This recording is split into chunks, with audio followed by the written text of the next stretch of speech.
Imagine closing your eyes and drifting back in time, way before smartphones, electricity, or even the thought of morning coffee. You find yourself in a world ruled by myths, echoing with chants to Zeus, and streets lined with marble columns. You're in ancient Greece. The sun hasn't risen yet, and there's a cool stillness in the air. The scent of olive trees hangs lightly as the first rooster begins to crow. Somewhere off in the distance, a marketplace is being swept clean, getting ready for the buzz of life. And here you are, standing barefoot on a dusty floor, wrapped in a linen cloth you don't even remember putting on. This isn't a vacation. This is your life now.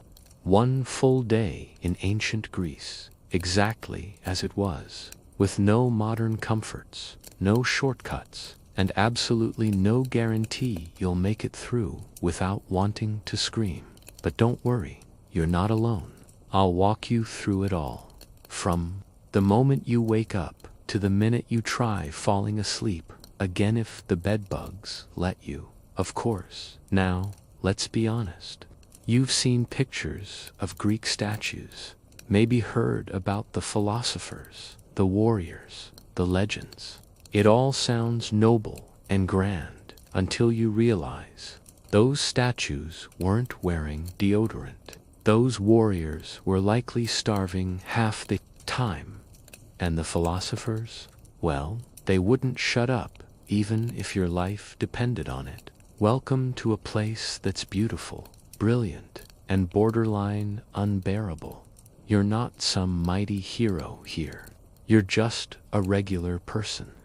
You might be a farmer, a craftsman, or someone's unpaid apprentice. You don't have a toothbrush. You don't have running water. You don't even have a decent pillow. And yet, this place is the foundation of Western civilization. Funny, right? The ground feels cold under your feet. You can hear a goat somewhere outside, bleating like it owns the place. There's a smell in the airwood smoke, something sour, maybe someone's breakfast already burning. There are no curtains to pull back, no glass windows, just wooden shutters, held together by the hope they won't fall apart today. You step outside and instantly the bright sky hits you like a slap. No gentle morning routines here. Nature doesn't wait. Your neighbors are already up. A few are headed to the agora, the central marketplace, carrying baskets, jars, and a lot of attitude. Nobody smiles. Not because they're rude, it's just that life is exhausting. And you're still trying to figure out how people around here survive with so little food and so many rules. Because, believe me, there are rules for everything. Let me tell you something strange. For all its glory, ancient Greece wasn't a place where people had personal freedom. If you're a man, society expects you to be tough, silent, and politically active. If you're a woman, well, tough luck.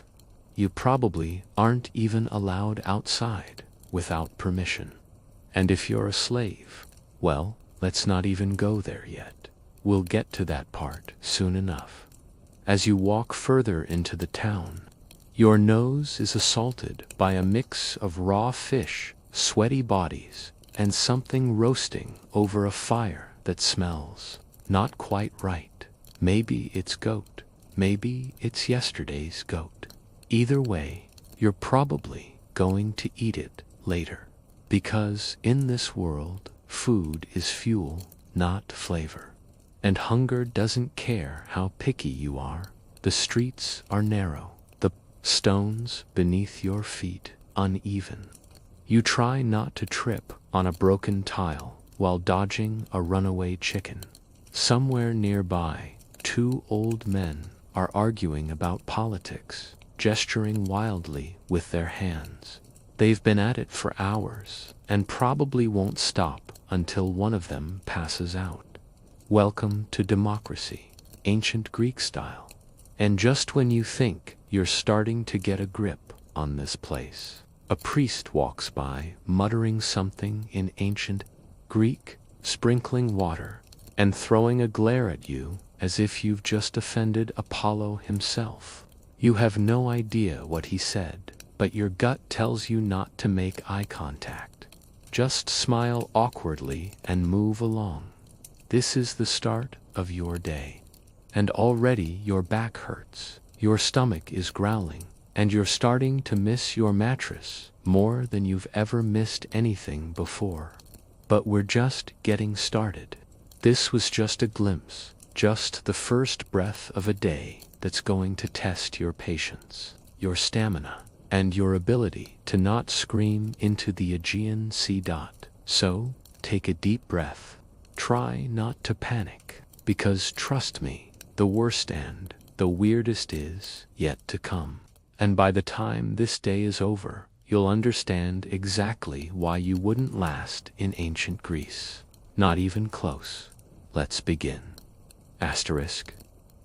Section 2. Waking up in ancient Greece, minus 1,200 words. They're not exactly sure what time it is when your eyes open.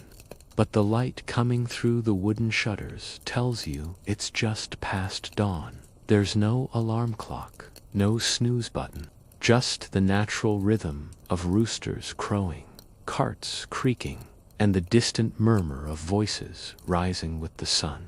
You slept on what could generously be called a mattress, basically, a sack of straw that pokes you in all the wrong places. If you're lucky, you had a wool blanket. If you're not, the cold bit through your skin all night and reminded you just how rough ancient life really is. Your back hurts, your neck hurts, something's definitely crawling on your leg. But congratulations, you've made it through the night.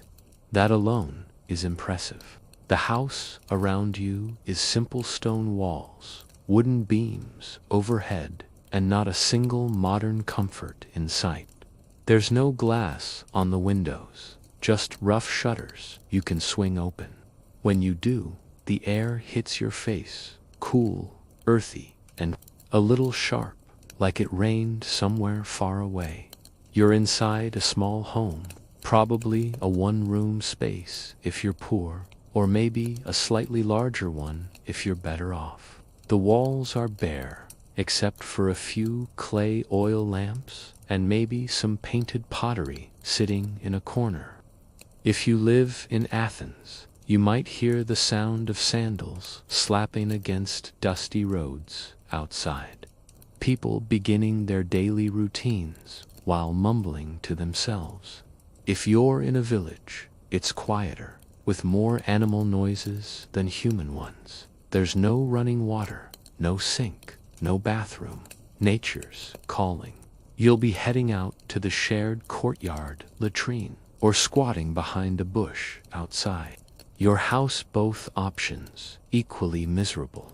But you'll wait for that, because right now, you're just trying to shake off the stiffness in your limbs. You stretch, crack your knuckles, and try to ignore the smell. It's a mix of stale air, sweat, and clay. You might get used to it. Eventually, someone else in the house is already moving around. Maybe it's your mother if you're still young. Maybe your wife if you're a man of the house. She's probably heating something over a fire. There's no stove, no kettle, just a clay pot balanced over burning wood. The smoke from the hearth is already rising and curling up toward the ceiling, slipping out through the small hole in the roof designed to keep the place from choking. You sit up and reach for your himatiana, large rectangular cloth that serves as your clothing. There's no wardrobe, no closet, no dresser, just folded fabric, and you're expected to know how to wrap it around your body properly. If you mess it up, good luck walking outside without tripping over yourself. There's no underwear, just your tunic or chiton if you're fancy, and you're Himatayan for warmth. You stumble to your feet. The floor beneath you is cold, packed dirt, or maybe stone tiles if you're in a nicer home. Either way, no carpet, no socks, just bare feet, and hope you don't step on something sharp.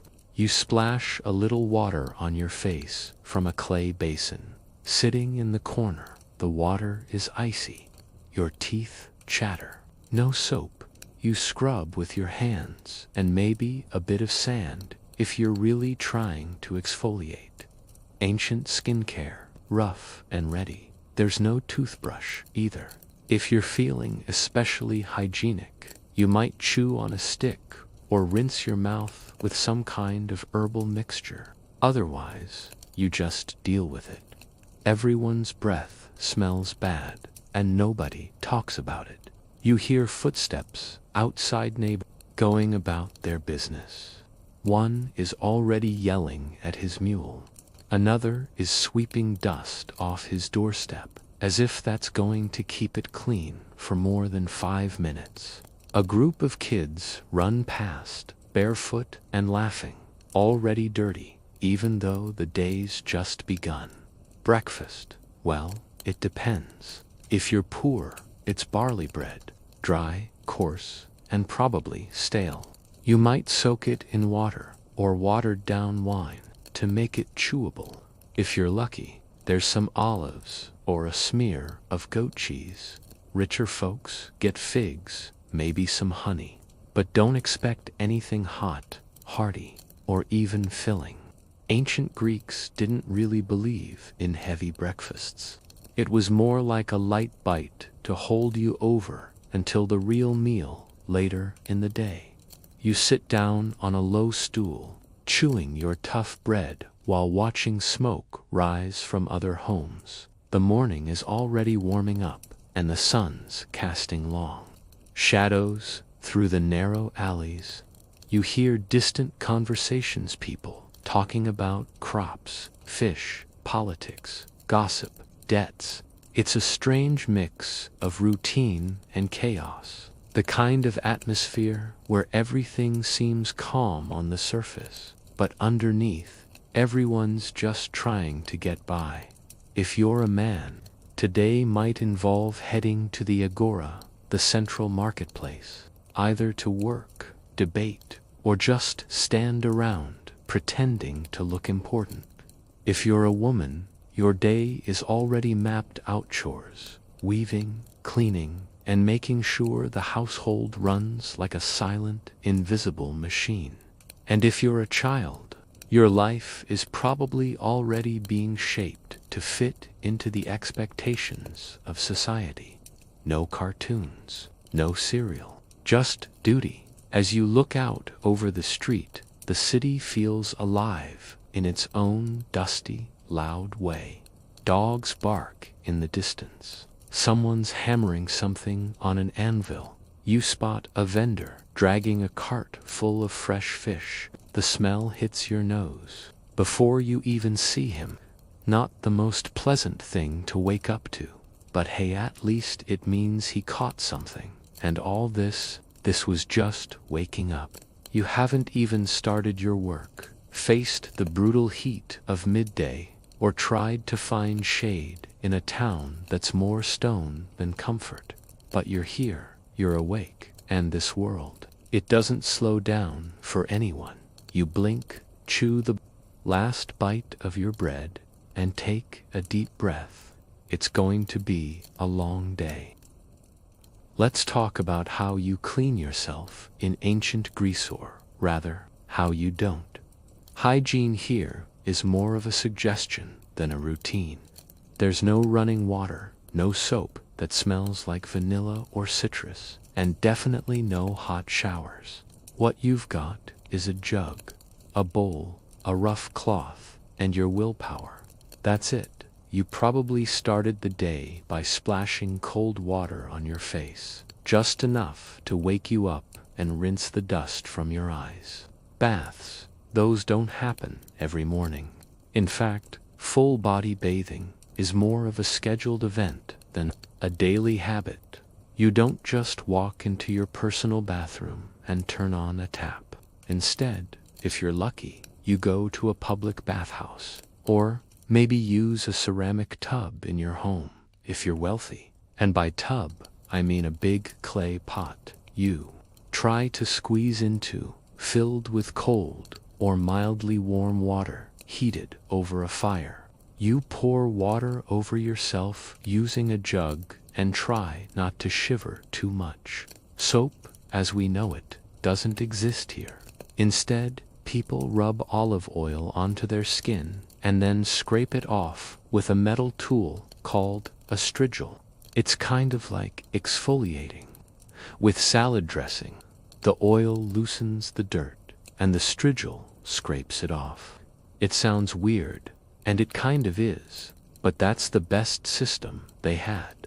And if you're a laborer or a soldier, you might do this quickly after a long day, not because it's relaxing, but because you're covered in grime and the smell is starting to follow you. Hair care isn't much better. There's no shampoo, no conditioner. You rinse with water if you can. Maybe add some crushed herbs if you've got them. Rich women might have perfumed oils to rub into their hair, but that's not you. You're just trying not to smell too offensive. Beards are common, especially for men who want to appear wise or philosophical. Shaving is a thing, but it's a luxury, and razors are sharp pieces of metal that can easily leave you bleeding. There's no shaving cream. You just lather with oil and hope your hand doesn't slip. As for your teeth, well, brace yourself. There are no toothbrushes. People might chew on twigs or rinse with vinegar or wine, but that's about it. Your breath, it's probably terrible.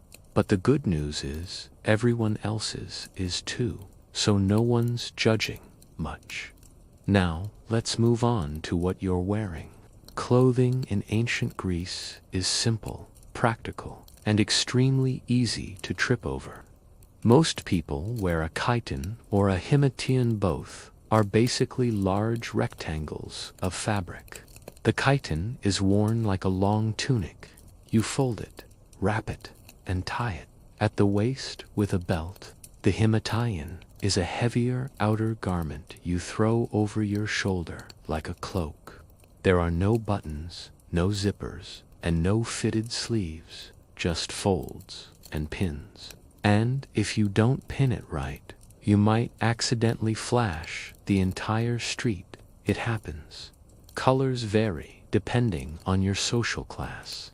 Poor folks stick to basic undyed wool or linen off-white grayish, maybe light brown if you're wealthy. You might afford dyed fabric, like deep blue or reddish, but dyeing cloth is expensive and complicated, so you don't see it often. Bright colors are flashy, and flashy means rich, or at least pretending to be rich. There's no real underwear, just the chiton. Some people wear a kind of loincloth underneath, but most don't bother. It's hot here, and the fewer layers, the better. Shoes, optional. Many go barefoot, especially around the house or on short trips. If you do wear shoes, they're simple leather sandals tied with straps.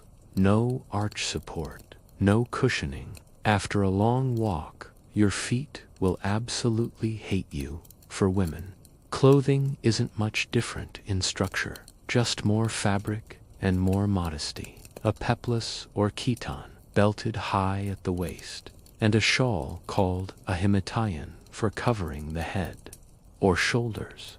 Women rarely go outside alone, and when they do, they cover themselves well.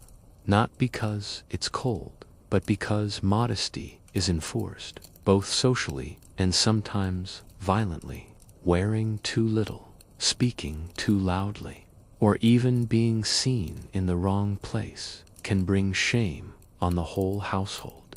Jewelry is a sign of wealth, of course. If you're rich, you wear gold earrings, simple bracelets, or ornate hairpins. If you're poor, you wear hope. Maybe a piece of colored string around your wrist. Maybe a charm carved from bones. But remember, too much jewelry can attract attention, and attention isn't always good. Thieves, gossip, even unwanted stares from people who assume you're something you're not. Ancient Greece has beauty standards, and they don't include being different.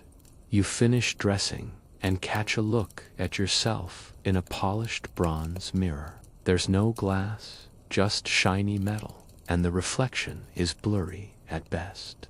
But you fix your hair with your fingers, adjust your belt, and try to look presentable. You won't win any fashion awards, but you also won't stand outnanned in a world like this. That's often the goal. Blending in keeps you safe.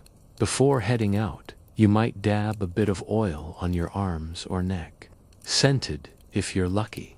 Olive oil mixed with herbs or crushed flowers. Not too much perfume is expensive and also considered a bit suspect if worn too strongly. Smelling good is nice, but smelling too good makes people talk. And now you're ready to leave the house. You're wrapped in fabric that can come undone if you move too quickly. Your skin still feels oily from your cleaning, and your feet are already sore from the sandals. But you're dressed, you're decent, and in the eyes of your fellow Greeks, that's enough to count as civilized.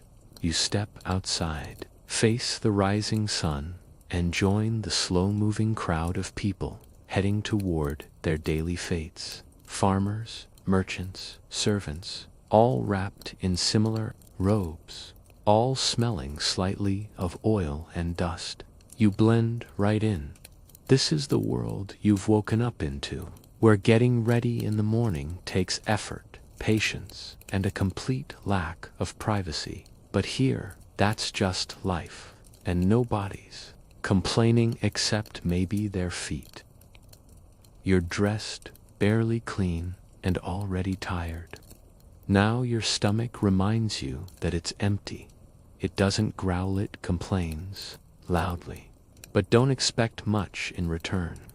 Breakfast in ancient Greece isn't something to look forward to. It's more of a practical formality. You eat because you have to, not because it's enjoyable. You sit near the hearth, maybe on a stool, maybe on the floor. If you're from a poor household, and let's be honest, most people are, your meal is waiting in a simple clay bowl. It's barley bread, cold, hard, dense. It was probably baked 2 days ago and left out to dry. You tear off a piece, and it almost breaks your teeth. No butter, no jam, no toast, no nothing. If you want it softer, you dip it in diluted wine or water. Not because that's fancy, because that's survival. Bread is everything here. It's not a side dish, it's the main course, made from barley or wheat, depending on what's available. Barley is cheaper, coarser, and what most common folks eat. Wheat is finer, more expensive, and for the rich. You chew slowly, not because you're savoring it, but because chewing is work. Every bite takes effort. If you're lucky, there's something to go with it. They don't exactly scream luxury, but they're a staple. If your family owns a tree or knows someone who does, you've got access. If not, you go without. Some households might have a bit of goat cheese, thick and tangy. Not much, though, just a smear. Enough to pretend the bread isn't entirely flavorless fruit, maybe. If it's the right season and you live near a market, figs are common. Sweet, sticky, and full of tiny seeds that get stuck in your teeth. Grapes too, but only if they're not already being used to make wine. And forget about tropical fruits. No bananas, no oranges, You eat what grows nearby, and that's that. Speaking of wine, yes, people drink it in the morning, but it's not the kind of wine you're thinking of. It's watered down, always. Drinking it pure is considered barbaric. You take a small cup, mix it with 2 or 3 parts water, and sip it carefully, not to get tipsy, just because it's cleaner than the water and helps wash down the bread. Kids drink it too. That's just how it is. If you're part of a wealthier family, breakfast might include honey. Real, thick, golden honey, stored in a clay pot and spooned over bread or stirred into porridge. It's rare, it's expensive, and it's delicious. The kind of thing that makes you pause and actually enjoy a bite. But for most people, that's just a fantasy. You watch others eat it if you see it at all. There's no meat in the morning, not even eggs. Those are reserved for special occasions or bigger meals later in the day. Meat is expensive, hard to preserve, and only eaten during festivals, sacrifices, or when something, usually something unlucky, has just died. Chickens aren't breakfast, they're livestock. Same with goats and sheep. Killing one just for breakfast, unthinkable. Milk, rare. Not because there aren't goats, but because fresh milk doesn't last, and there's no refrigeration. Most dairy is turned into cheese or curdled into something barely drinkable. You don't pour milk into a bowl of cereal. There is no cereal. And if there were, the milk would be warm and sour. As you eat, the world around you moves. You can hear your neighbors eating too, muttering short conversations while chewing. No one talks about dreams or their plans for the day. There's no deep morning routine, no yoga, no journaling, just food, fuel, and getting out the door. And the kitchen. It's not really a kitchen.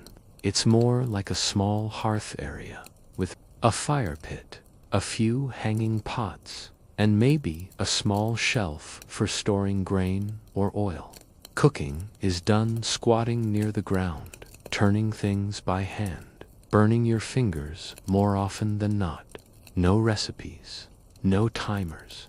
You just know when something's ready, or you eat it half raw because there's no other choice. If you're in the countryside, breakfast might be even simpler. A chunk of bread, maybe a piece of dried fig or salted fish left over from the night before. Out here, food is even scarcer. Most of what you grow is sold or traded. Eating well means eating less of what you could have sold. That decision is made every day. Hunger is a constant negotiation. And here's the thing, you're never really full, not from breakfast. It's just enough to stop your stomach from complaining too loudly. You know you'll be hungry again by midday, but you've got chores to do, places to be, things to carry, people to obey.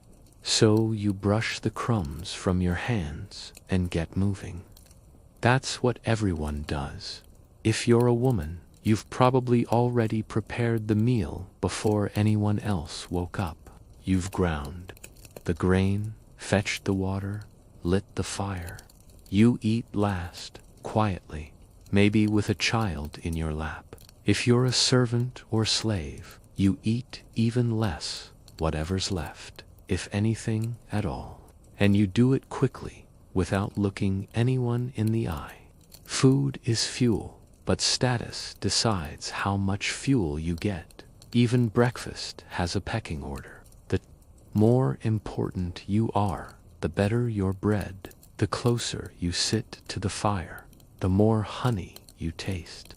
It's invisible, but it's everywhere. And so, your first meal of the day comes to a quiet end. No dishes to wash, just bowls to wipe out and maybe reuse. No leftovers to save. No fridge to store things in. What's gone is gone, and you move on. Your stomach isn't satisfied, but it's calm for now. You stand up, wipe your hands on your himation, and head toward whatever part of the day is coming next. Your body might be aching, your mouth dry, but you've had your breakfast. And in ancient Greece, that's enough to call it a good morning. The sun is higher in the sky now, and as you step outside, the rhythm of the day starts to speed up. But before you even make it to the market or the fields, you begin to feel something more powerful than hunger or heat status. It clings to everything. It controls every word, every step, every glance. In ancient Greece, where you stand in society determines everything. And if you're not at the top, life isn't just harder, it's borderline impossible. Let's say you're a free man. That already puts you above most people. But don't let that fool you into thinking life is comfortable. If you're not rich, you're working constantly, farming, crafting, trading, maybe teaching or healing, depending on your skill. And even though you technically have freedom, you're still tied to the expectations of your class. If you slack off, people notice. If you complain, you're weak. If you fall into debt, you're ruined. Now, if you're a poor man with no land, you're in a more dangerous place. Land ownership is everything in ancient Greece. Without it, your voice in politics is meaningless, your pride is fragile, and your options are few. You might be working someone else's field or running errands for a wealthier family just to survive. And if bad luck hits, your tools break, a harvest fails, someone accuses you of wrongdoing, you can lose everything quickly. But at least you're not a slave. That's where the real darkness lies. Slavery in ancient Greece is everywhere. In homes, in workshops, in farms, in temples. Slaves cook food, clean houses, carry water, teach children, and in some cases, manage entire businesses only. They don't get to keep a single coin. You can be born into slavery, or captured in war, or even sold by your own desperate family. You don't own your body, your time, or your future. If your master is kind, you live. If not, you suffer in silence. And there's no legal protection, no court to complain to. Your property, not a person. Women, whether free or enslaved, are treated as background characters in their own lives. If you're a woman in this world, your main role is to manage the household, raise children, and stay invisible. You rarely leave the house unless absolutely necessary, and when you do, you're covered and quiet. You can't vote. You can't own property in most cities. You're often married off young, sometimes to much older men. Your opinions, not asked. For your desires, irrelevant. And yet, the entire social fabric depends on your constant, tireless work. Even among men, the hierarchy keeps splitting. There are aristocrats, landed, educated, often descended from old families. These are the men who lounge in shaded courtyards, talk politics over wine, and pretend they understand the struggles of the common people. They wear finer robes, eat better food, and have time for things like philosophy and drama. Their hands are soft, their sandals are new, and their confidence is unshakable. Then you have the medics. These are resident foreigners, people who live in the city, work hard, pay taxes, sometimes even contribute more than citizens do. But no matter how long they stay or how much they offer, they'll never be citizens, never vote, never own land. They exist in a permanent middle ground, respected sometimes, used often, but always a step below. And finally, you've got children. Their place in the hierarchy depends entirely on their parents. A rich boy might study with a tutor, learn music, math, philosophy, and dream of entering politics. A poor boy might be working by the age of 7, learning to plow fields or shape metal.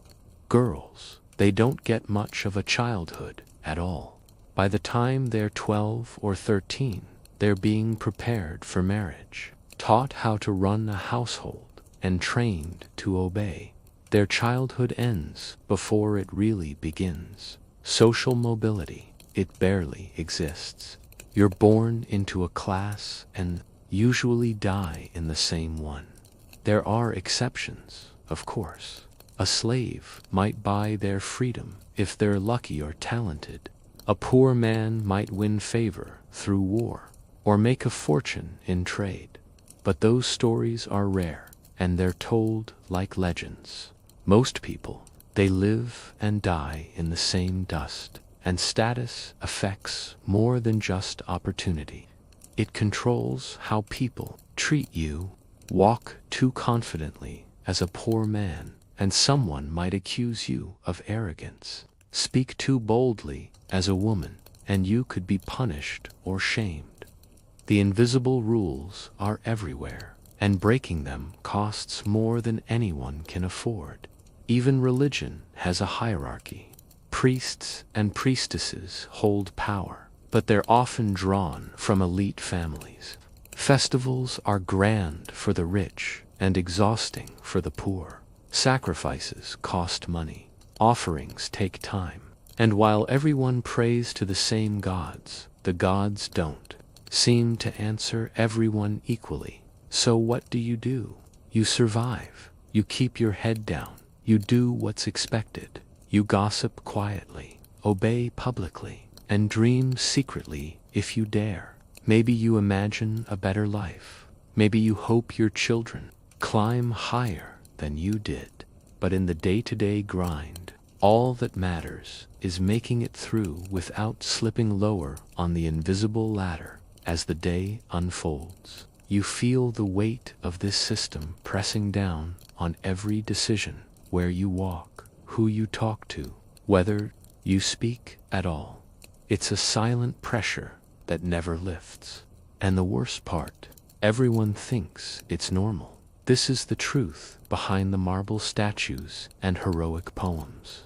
A world ruled by class, soaked in struggle, and blind to the pain beneath the surface. It's not about justice, it's about order.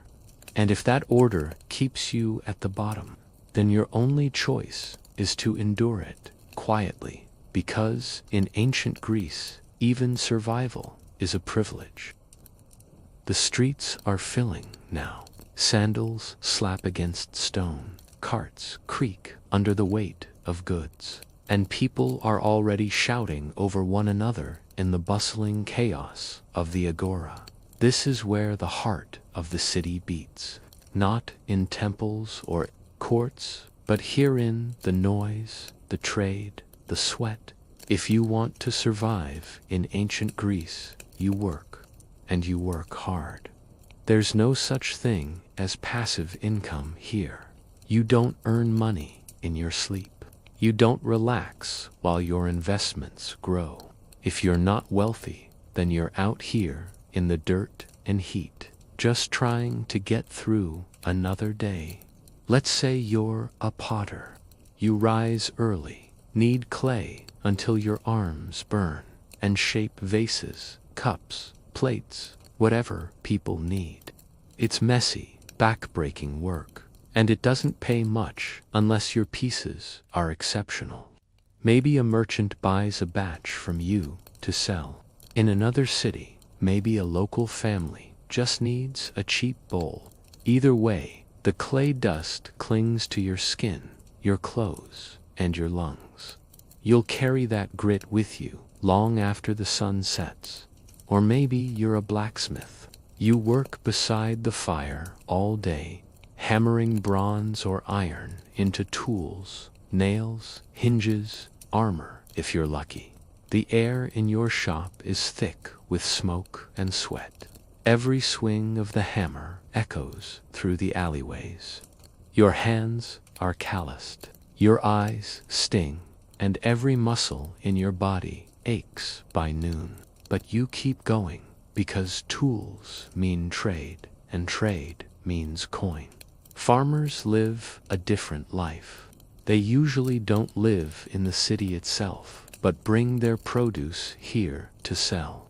They rise before dawn, tend to their olive trees, grapevines, or barley fields, and haul their goods in dusty carts pulled by tired animals. One bad storm, and their entire year is ruined.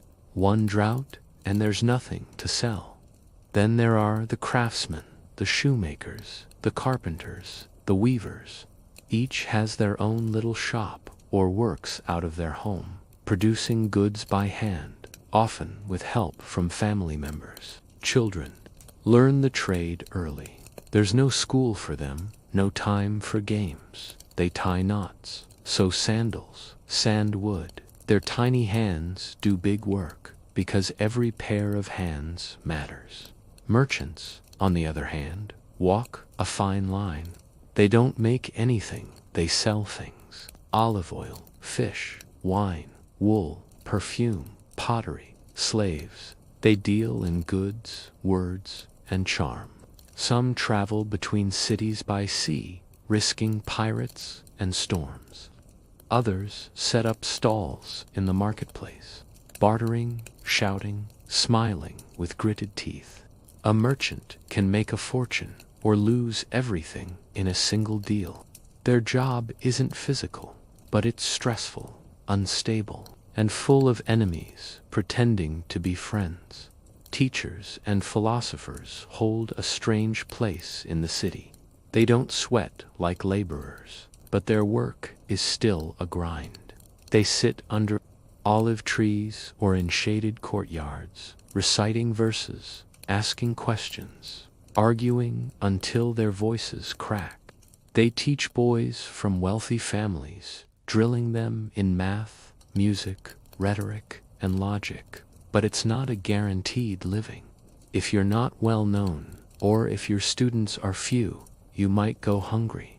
Being wise doesn't fill your stomach. You still need coin, and coin is hard to earn with words alone. Now, let's not forget soldiers. Every city needs them. They train often, march daily, and fight when called upon. Some are hired as mercenaries. Others are citizen soldiers who serve when war breaks out, and war breaks out often. The job is brutal. The pay is modest. The danger is constant. But for many men, it's one of the few ways to gain honor or, at least, not starve. And then there's the hidden workforce. Slaves, they're everywhere, doing everything, unseen, unheard, and unpaid. They work in homes, shops, fields, mines. They row ships, carry loads, crush grapes, spin wool, prepare meals, raise children. Some are treated decently, others cruelly, but all are trapped in a system they didn't choose, and their labor fuels the entire society. Without them, the system collapses. Women, too, work but mostly inside the home. They weave cloth, bake bread, fetch water, raise kids, manage the house. It's not considered a job, but it's endless and exhausting. If the family is poor, women may also sell herbs, thread, or trinkets in the market. But they don't do it freely. Everything they do is watched, judged, controlled. Their labor is vital, but it's rarely respected. The city runs on all of this. The clamor of markets, the smell of sweat, the heat of fires, the scrape of sandals. People move with purpose. Every coin counts. Every moment wasted could mean fewer sales, less food, more debt. There are no weekends, no sick days. If you're injured, you don't work. And if you don't work, you don't eat. There's no safety net, no charity beyond the occasional temple offering or community feast. Everyone is grinding, and no one has the luxury to stop. Even rest is strategic. Maybe you take a break in the shade at midday, share a piece of bread with a friend, or sip diluted wine while listening to the ramblings of a traveling storyteller. It's a moment of escape, but you can't linger. Work waits. Always. And what do you earn for all this? A few coins, maybe enough to buy food for the day, patch a hole in your tunic, or light your lamp at night. Maybe enough to pay a tax you didn't know was due. Maybe nothing at all, just the satisfaction of having made it to sunset. This is life in the city. Not just surviving, but constantly working to prove that you deserve to every day, every hour, from sunup to sundown. And even then, there's no guarantee that tomorrow won't be harder. You hear the sound of young voices echoing off stone walls as you walk through the narrow streets. Laughter, shouting, the occasional scolding from a nearby adult. Children are everywhere, but childhood here isn't the carefree time you might imagine. In ancient Greece, being a child means one thing: preparing for adulthood. Every game, every lesson, every chore is shaping you for a role you're expected to fill, whether you're ready or not. Let's start with boys, because in this world, their lives are considered far more important. If you're a boy from a wealthy or middle-class family, your education starts early, usually around the age of 7. You don't go to school like we know it today. There's no building with desks and chalkboards. Instead, you walk to your teacher's home or a shaded courtyard where lessons are held outdoors. You carry your writing tablet and a bit of wax for practice. Paper, that's a luxury. Most writing happens on reused surfaces or not at all. Your subjects depend on your family's goals. You'll learn to read and write, of course. You'll memorize epic poems. Homer's Iliad and Odyssey are the backbone of Greek values. You'll study music because rhythm and harmony are seen as reflections of good character. And you'll train in mathematics, not to balance budgets, but to prepare your mind for logical thinking, future politics, and civic debate. Education isn't about personal fulfillment. It's about making you into a good citizen, someone who can serve the city, lead armies, speak in assemblies, and uphold traditions. Teachers don't hand out praise. You memorize, repeat, recite, make a mistake, and you're corrected with sharp words or a sharp stick. Discipline is part of the curriculum. Physical training is just as important. You go to the gymnasium, not to lift weights for fun, but to build the strength, coordination, and endurance expected of a Greek male. Wrestling, running, javelin, throwing, long jump, pole are part of your daily routine. It's not optional. A weak body reflects a weak mind. And in a society that values warriors and athletes, weakness is shameful. But not all boys get this chance. If you're poor, education is a luxury. Your classroom is the field or the workshop. You learn your father's trade, how to sow seeds, mend nets, hammer metal, or carry water. Your day starts before sunrise and ends only when you're too tired to move. You don't read poetry. You don't practice speeches. You learn how to survive. And that knowledge is just as vital, even if no one calls it education. Now let's talk about girls. If you're a girl in ancient Greece, your life looks very different. almost like you live in a separate world. Education. Rare. Some girls from wealthy families might learn to read and write, especially in more open-minded cities like Sparta. But for most, literacy isn't considered necessary. What you're taught instead is obedience, modesty, household management, and the skills that make you a good wife and mother. From the moment you can walk, you're watching your mother and other women in your home. You learn how to spin wool, weave fabric, cook meals, carry water, grind grain, and soothe babies.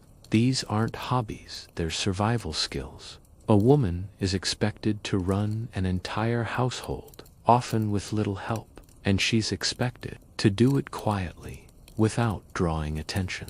Play exists, but it's limited. Children might toss knucklebones like dice, play chasing games, or carve small toys from wood. Boys might wrestle or mimic adult warriors. Girls might play with dolls or help imitate food preparation. But playtime doesn't last long. By the age of 12 or 13, you're no longer a child. You're being prepared for marriage.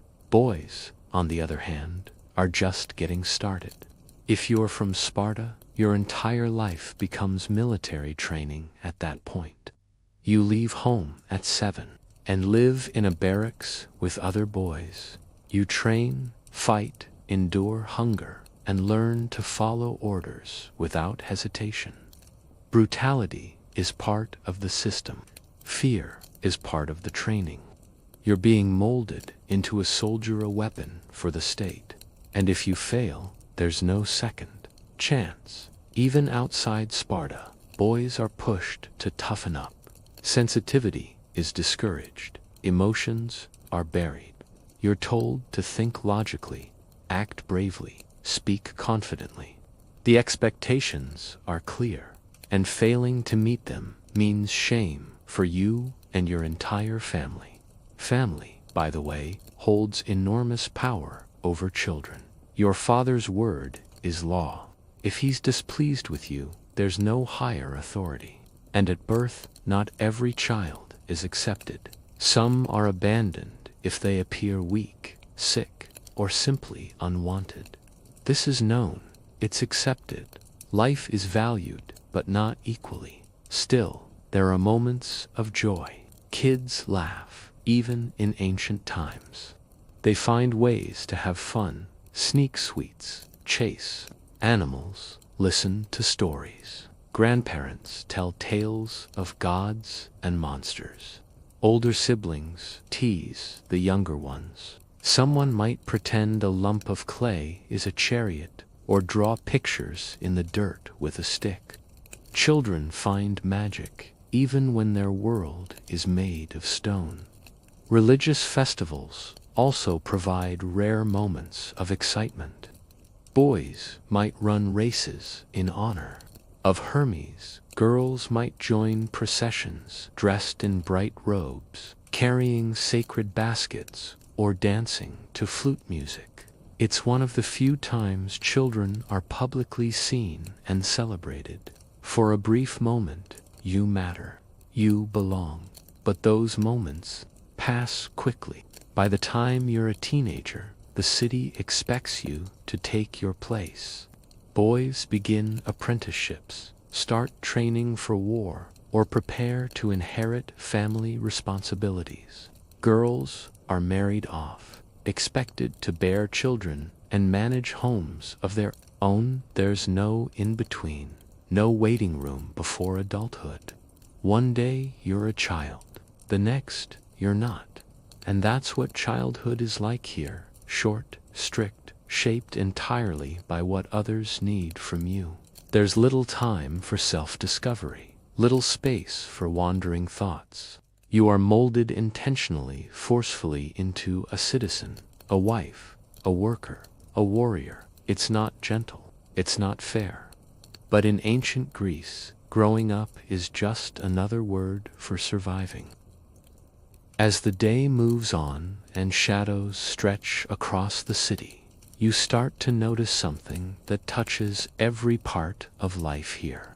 It's not politics, it's not money, it's belief.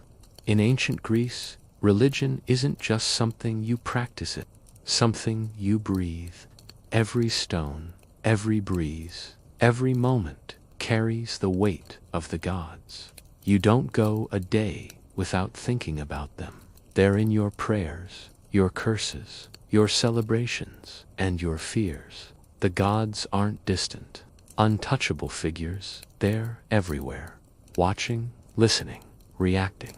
If you drop a bowl and it shatters, maybe Athena is warning you. If a bird flies overhead at just the right moment, it might mean Apollo approves.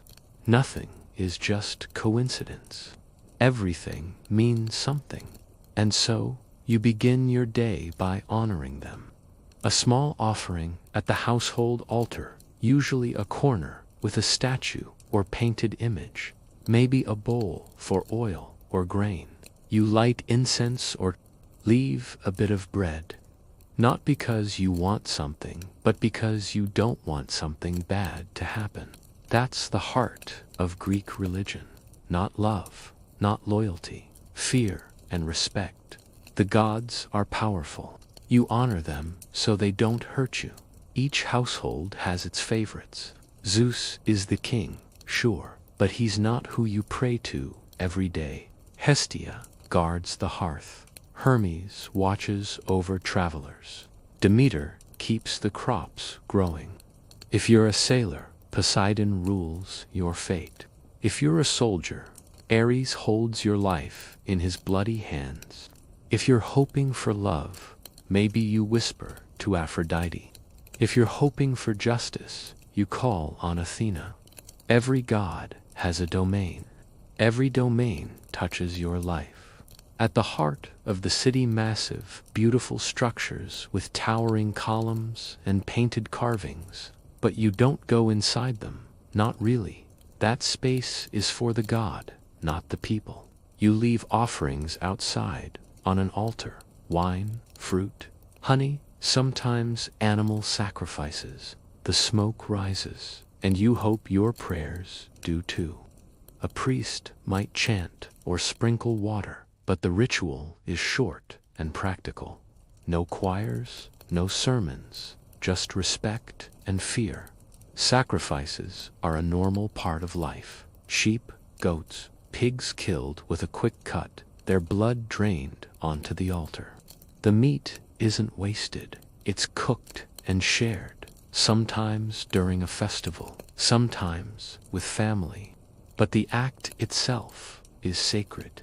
It reminds everyone life is fragile and the gods must be fed. Superstition goes hand in hand with religion. You don't just pray, you watch for signs. You avoid certain words on certain days. You throw salt over your shoulder. You never speak ill of the dead. If you sneeze before leaving home, maybe you cancel your plans. If a dog howls at night, you light a lamp and say a prayer. The world is full of omens, and ignoring them is foolish. You carry charms, small stones, bits of bone, braided threads, anything that might keep away bad luck. People believe in curses, too. Real ones. They write them on lead tablets and bury them underground or drop them into wells. May my rival's crops fail. May the man who cheated me lose his voice. These aren't rare. Everyone does it, quietly, secretly. Even in a world of gods, people trust a curse more than a promise. And don't forget the oracles. If something big is happening, war, marriage, a long journey, you go to someone who can speak to the gods. The most famous oracle is at Delphi, where a priestess of Apollo breathes in sacred fumes and delivers cryptic answers. But smaller oracles exist too. You ask a question, they offer riddles. A great empire will fall.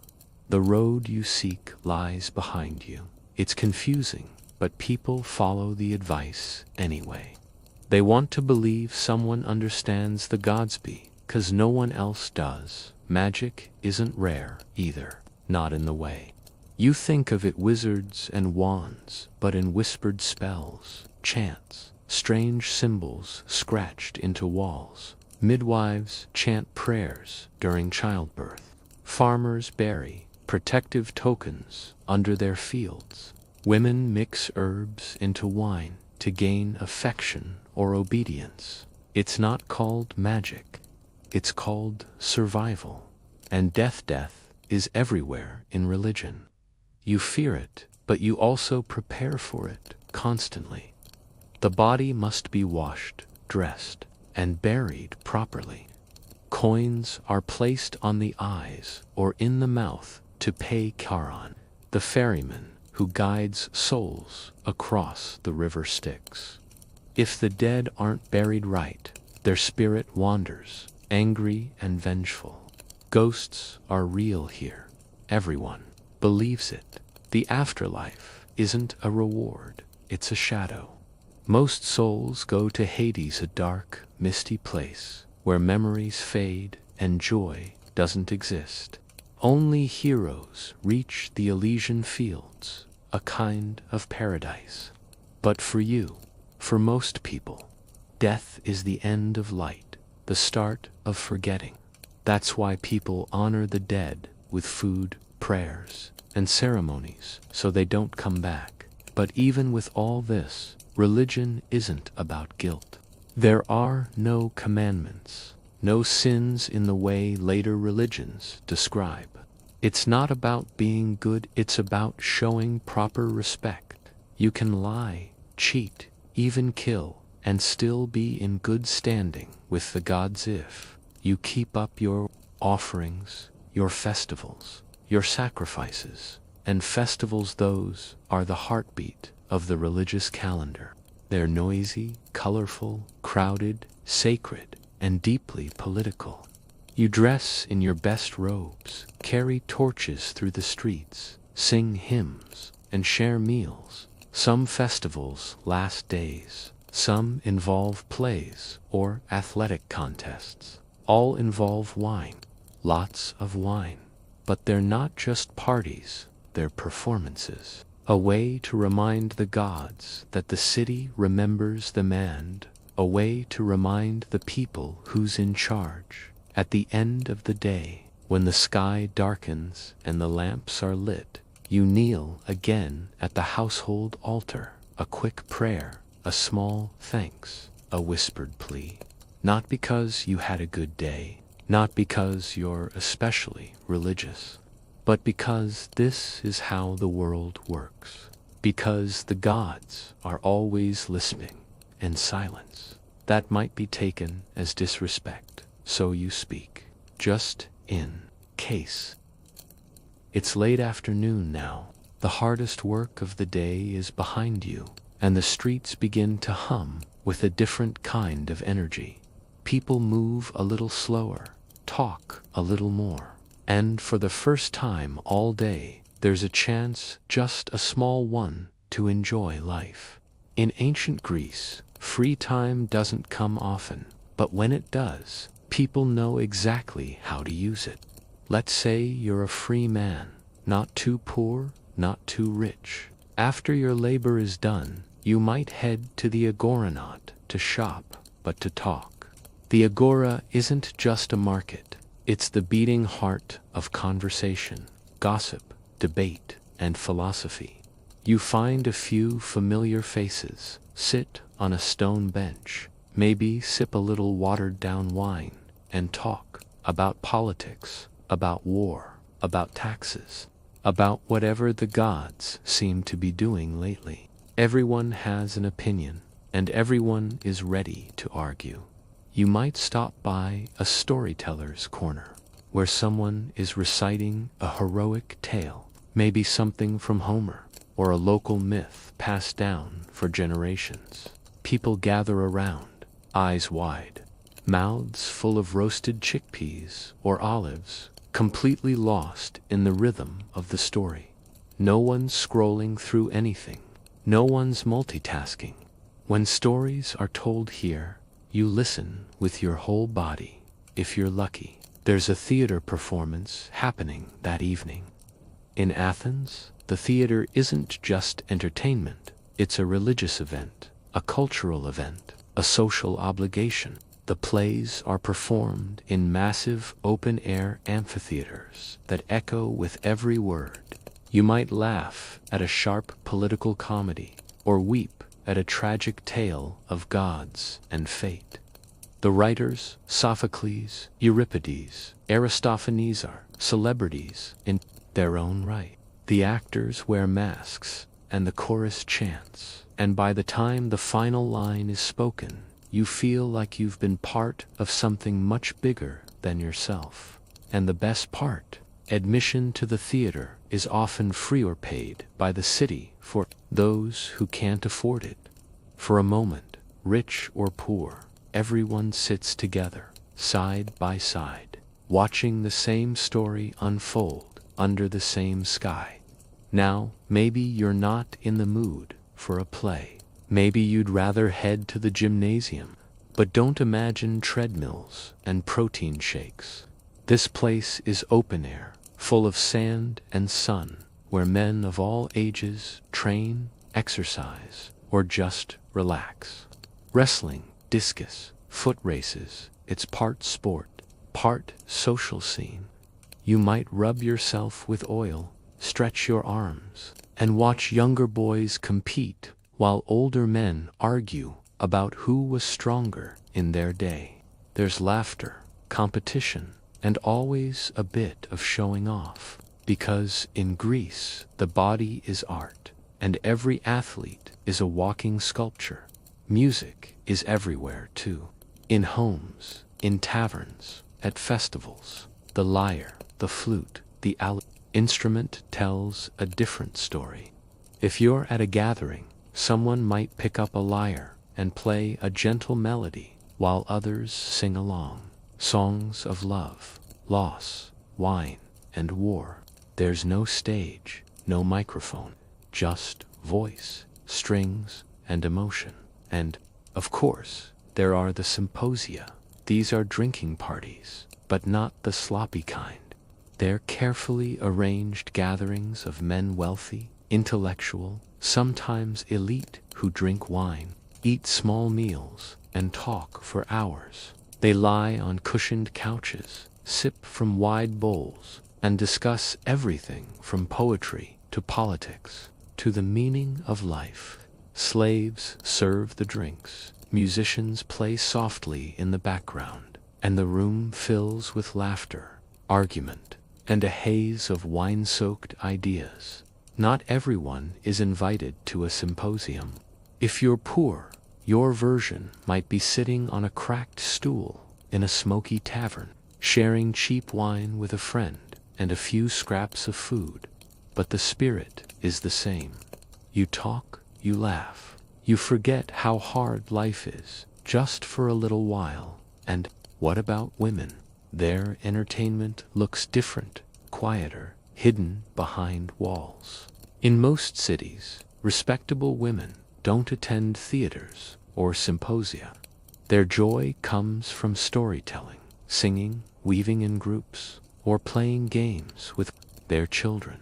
If you're a woman in Sparta, though, it's a whole different world. Spartan women have freedoms others don't. They exercise, race, sing, even compete. Their voices are heard in public. Their strength is respected.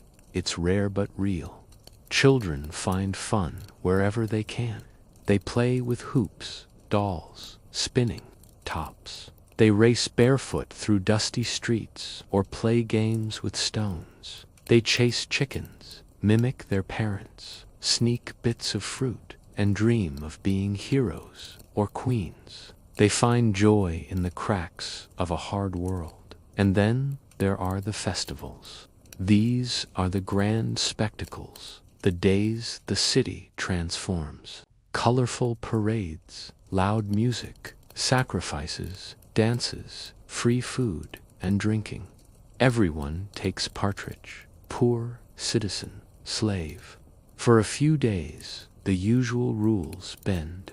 People dress up, cheer, and shout praises to the gods. It's wild, joyful, and deeply sacred. You dance until your legs hurt. You sing until your voice cracks. You celebrate, not because life is easy, but because life is still going. Evening comes, and you return home. Maybe you light a lamp, share the last of your bread, or sit with family, staring into the flicker of a small flame. There's no screen to scroll, no music in your pocket, no glow to keep you awake. Entertainment fades into reflection. You talk or you don't. You sit quietly, the night pressing against your walls, and let your body rest, because tomorrow it starts all over again. The sky darkens slowly over the city, fading from gold to deep blue to a thick, endless black. There are no streetlights, no neon signs, no glowing windows, just torches flickering here and there, casting long, shaky shadows that make familiar things look strange. In ancient Greece, when the sun sets, the world changes. It gets quieter, colder, and far less safe. People start heading home early. Night isn't for wandering, it's for retreating. Shops close, the agora empties, and doorways that were once wide open are now bolted shut.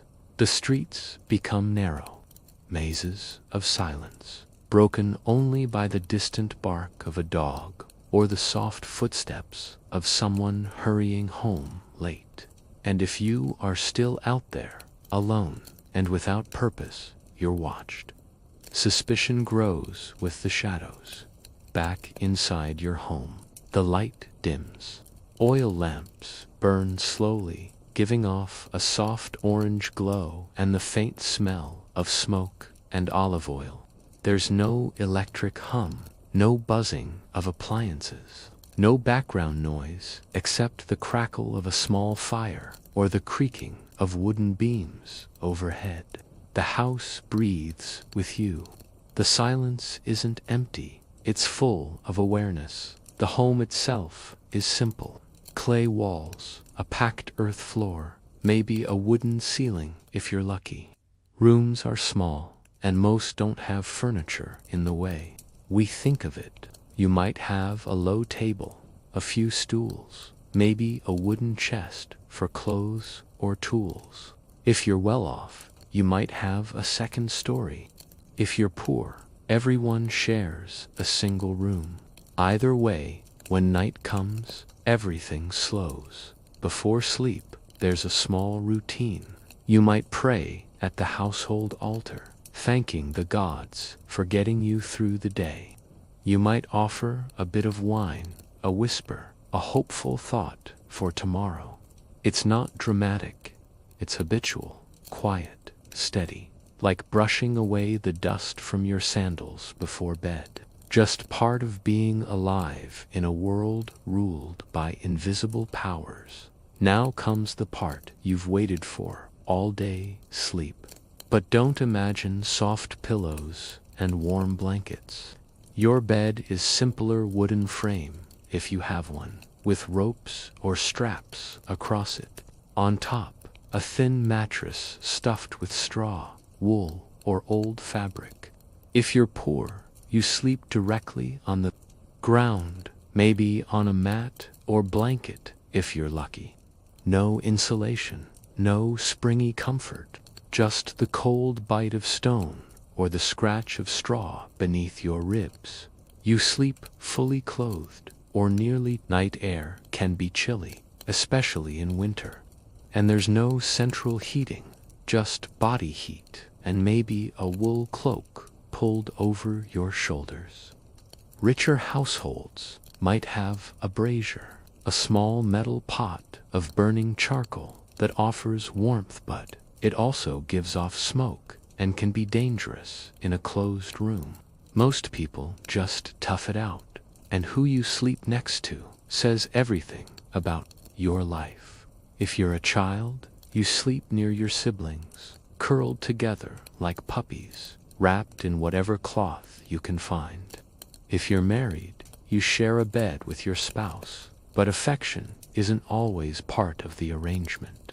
Marriage, in ancient Greece, is more about duty than love. Sometimes sleep means turning your back to someone you hardly know. Slaves don't get bedrooms. They sleep wherever there's space on the floor by the hearth, in storage rooms, or even outside in warmer seasons. No blanket, no privacy, no comfort. Their day ends with exhaustion and begins with commands. If you live in the countryside, you might even sleep beside animals, goats, chickens, a donkey, all tucked into corners of the same room or under the same roof. Their breath and warmth are part of the night. Their noises, part of the lullaby. But even with the fatigue, sleep doesn't always come easy. The mind races, the body aches. You lie in the dark and listen to the creak of wood, the distant howl of wind, or the silence that settles too thickly in your chest. You remember debts unpaid, words unsaid, dreams you no longer chase, and maybe, just maybe, you whisper to the gods again, this time not in thanks, but in desperation. Dreams hold power here. They're not just the strange movies of your mind, they're messages, warnings, clues. People remember them, talk about them, try to interpret them. I dreamed of fire, someone says. That means change. I saw a snake. Another whispers, something bad is coming. Dreams are part of life's logic. Even in rest, the gods don't stop speaking. And then, eventually, you drift off, not peacefully, but completely. Not because you feel safe, but because your body gives out. The sleep is deep, but not long. You wake with the first light, not by choice, but by necessity. The rooster crows, the baby cries, or the air gets just cold enough to make your body shiver awake. There's no such thing as sleeping in. No alarm clock, but also no permission to rest beyond the morning sun. The city doesn't wait. The work doesn't wait. Hunger definitely doesn't wait. So you rise, slowly, stretch your sore arms, and begin again. But in that small space between sleep and waking, there's a quiet moment. Just you, your breath, and the fading image of a dream you can't quite remember. A flash of light, a voice, a mountain in the distance. And for just a second, you feel something strange, hope maybe, or peace, or something close enough to it. And then the day begins again. The night has fully settled now. The city is quiet. It sounds reduced to a whisper. The fires are dying out, and the oil lamps are dimming, one by one. You're lying on your straw mattress, or the packed dirt floor, your body sore, your eyes heavy. And while the world outside rests in darkness, your mind is still turning. This is when the thoughts come, the ones you've been too busy to think all day. You start to replay the hours behind you, the steps you took, the bread you bought, the conversation you had in the market that felt off, the chores left undone, the moments that made you smile, even if just for a second. You think about your family, the way your child looked at you during dinner, the way your spouse didn't speak, the way your friend laughed too hard at a joke you barely told. And then, the bigger questions creep in, the kind you never say out loud. Is this really all there is? Will tomorrow be just like today? Will anything ever change? You're not looking for answers. Not really. You're just letting the questions breathe. Because here's the truth. Life in ancient Greece isn't always glorious. It's not all philosophy and poetry, temples and warriors. Most of it is sweat and dust, hunger and obligation.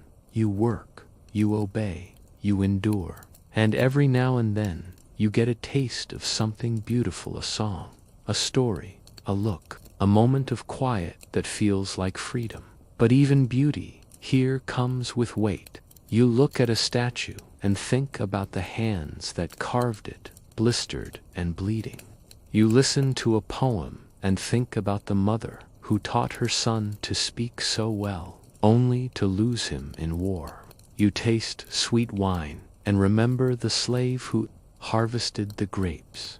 Nothing here is simple. Everything costs something, and yet, somehow, people still love, still laugh, still believe. Maybe that's the most powerful part of this world. Not the architecture, not the politics, not even the myths. It's the way people keep going, even when the gods seem silent. It's the way a poor man will still sing while stomping grapes. The way a tired woman will still hum as she weaves. The way a child with no shoes will still run like he owns the earth. You think about the gods now. Do they hear you? Do they care? You've given offerings. You've whispered prayers. You've done what you were told. But you still hurt. You still struggle. Maybe the gods are busy. Maybe they're just tired of being begged. Or maybe they're, like you, uncertain, overwhelmed, trying to make sense of things. It's strange how the night makes everything more honest. During the day, you play your part. You do what's expected. You smile when you're supposed to. You keep your head down. But here, in the dark, lying still, there's no script. Just you and whatever truth you're ready to admit. You start to wonder what tomorrow holds. Another market day, another war rumor, another tax you didn't expect, or maybe something good, a surprise, a kind word, a piece of fruit sweeter than usual. It doesn't take much to shift your world. In a place where comfort is rare, even the smallest joy feels enormous, and maybe that's what keeps you going. Not hope in the grand sense, but in the tiny pieces, the moments you collect and hold in your hands like stones, not valuable to anyone else, but everything to you. You turn on your side, adjusting your blanket, listening now to the sounds of others breathing, family, neighbors, strangers, behind thin walls, all of them lost in their own dreams, their own worries, their own small hopes. This city doesn't stop. Even in sleep, it pulses. Even in silence, it speaks. You close your eyes, not because you've found peace, but because you have to. Because morning will come fast, and you'll need all your strength, not for anything heroic, just to make it through another day, to carry the water, to speak the words, to show up. That's survival here. Showing up again and again, no matter what. And maybe, just maybe, that's what makes life beautiful. Not perfection, not ease, but endurance. Quiet courage.